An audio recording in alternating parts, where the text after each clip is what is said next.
It's been a while since the last true Jak and Daxter game. The former most recently enjoyed a spot of combat racing, while the latter dipped his tail into the PSP's waters. It looks as if Daxter got the better part of the deal, because he's returning to the PSP and bringing Jak along with him. Aside from a few dents and holes, this baby can still fly.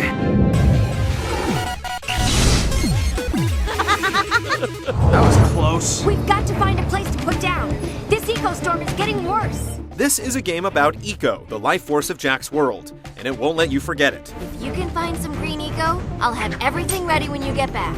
Almost every scene, pivotal or puny, is about Eco, Please allow us to relieve you of your eco. to the point where its significance is relegated to smurfdom. Find eco. Save the world.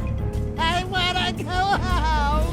Jak and company take to the edge of the world called the Brink in search of Eco, when attacked by air pirates, also looking for Eco. Eco-pirates. They have the frontier for helpless travelers. The plot is always at the forefront, with plentiful cutscenes playing up the drama and Daxter providing the comic relief, which results in more grimaces than guffaws. What the? Hey! Don't mess with the fur!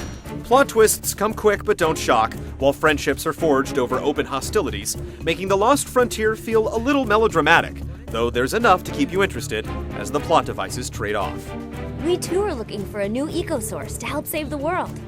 Noble pursuit. Perhaps we can be of some assistance.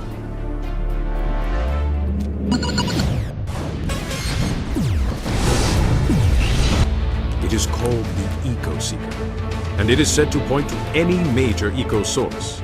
Some things stay the same. Jak collects Eco by destroying enemies and exploring levels, and trades it for powers and abilities. Stuff like increased health or the ability to teleport. Other things change. Get ready to spend about half your time in air combat a la Star Fox, doing barrel rolls and shooting down ships. And finally, some things slide. If you didn't like the monstrous Dark Jak, good news, he's gone. But if you did like him, well, good news too. Give Dark Daxter a spin. As his alter ego, the Otzel beefs up for some brief smashing and spelunking interludes. Between the flying and the platforming are quite a few hubs, skies to sail and pick clean of side missions, and plazas to hunt down plot items, or take a job busting up bar patrons. There's always stuff to do, and more importantly, things to upgrade. You can buy new moves for yourself, but you can also upgrade your ships with a surprising amount of control. Like the Dark Daxter segments, there's also a few one-off events, like manning turrets or racing with Daxter in a hamster ball. They're fleshed out, but not particularly fun. Keep to the plot, grab some collectibles when you feel like it, and you can soldier through the game. That's some fancy shooting, Jak. Mighty fancy.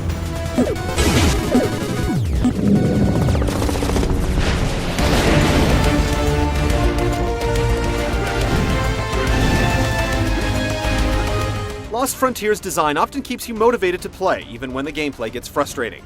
The plot is doled out in nice chunks, with plenty of easy-to-find collectibles and upgrades always around the corner.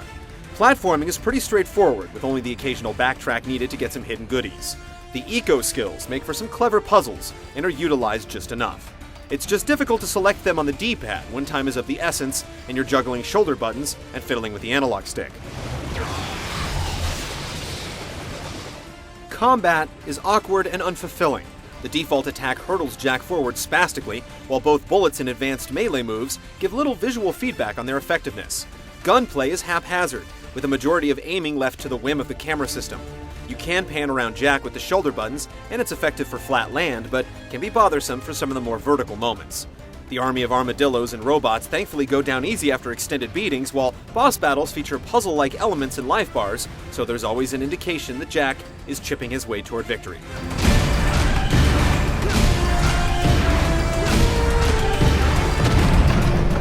Flying sections offer a lot of variety. The problem here is they're comprised of repetitive tasks, and they tend to go on for way too long. Shooting down a base's guns and then sending Daxter to hijack a missile and finally fling into said base may sound like fun, but not when you have to do it 3 times in a row. Checkpoints are plentiful, but the PSP doesn't feel quite right for extended flights. Look out for the lava. Fly around it, Jak. Between the flying and platforming, there's also quite a few QuickTime events. Forcing a player to perform tiny clockwise circles on the PSP's analog stick should be illegal. Some side quests are fun. The ones that task you with shooting down enemy airships are a high point. Others, like having to find a collectible in 10 seconds flat, are stupid and frustrating.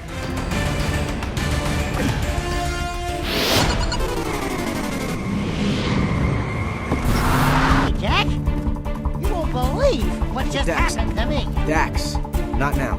The plentiful pre-rendered cutscenes look great, and the voice acting is decent. Flying shows some great detail, especially when you swoop over an area you marched through earlier while ashore. On the ground, things are simple yet varied, with the abandoned lab and volcano levels looking just like you'd expect. There are a few effects to keep things lively, like the yellow eco energy that infuses your moves, or the effect that accompanies enemies exploding.